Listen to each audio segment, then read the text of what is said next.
nous allons faire une leçon qui s'appelle « Je connais les caractéristiques d'un conte de fées ».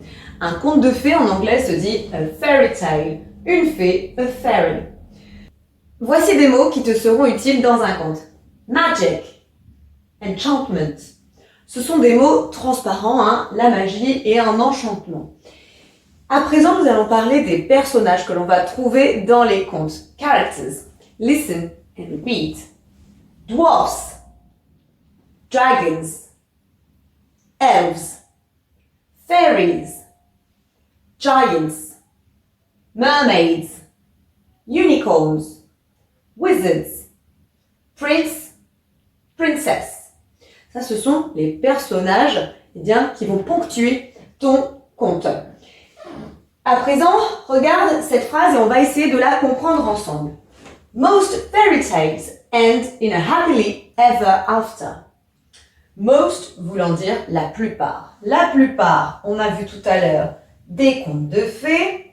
End, on sait que c'est la fin, donc se termine avec cette structure-là. Happily ever after. Je reconnais happy ici, qui veut dire heureux. C'est le fameux ils vécurent heureux et pour longtemps.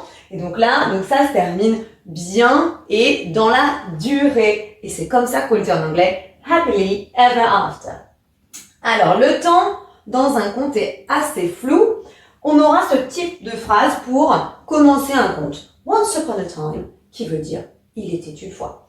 Et en ce qui concerne les lieux, c'est souvent indéterminé. Far away, donc ça veut dire que ça se passe loin, un pays lointain. Et parfois l'action se situe in a castle, dans un château. Let's practice now. Pour voir si tu as bien compris le cours, je te propose un petit texte qui est ici et que tu peux prendre le temps de lire. Si tu mets sur pause, tu peux le lire plusieurs fois.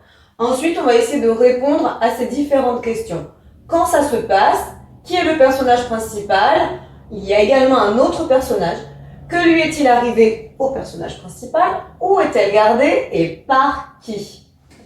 Alors, are you ready? I'm going to read it.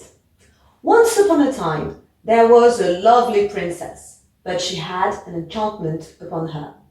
She was locked away in a castle, guarded by a terrible fire-breathing dragon. Ok. Alors, quand ça se passe?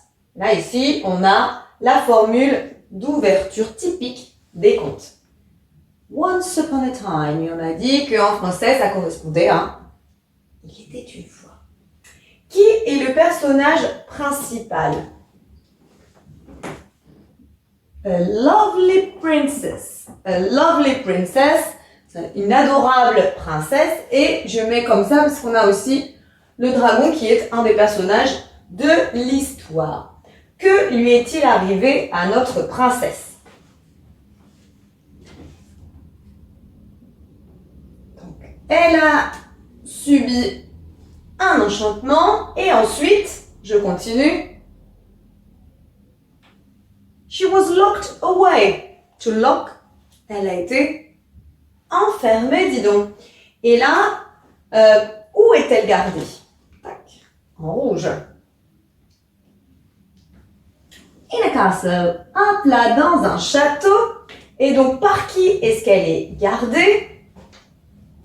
By a terrible fire-breathing dragon. Un dragon, un terrible dragon. Fire, je reconnais feu. To breathe, respirer, ici, cracheur de feu, en fait. I hope it's easy for you now. See you later. Bye. Maintenant que tu as tout compris, entraîne-toi en faisant les exercices ci-dessous.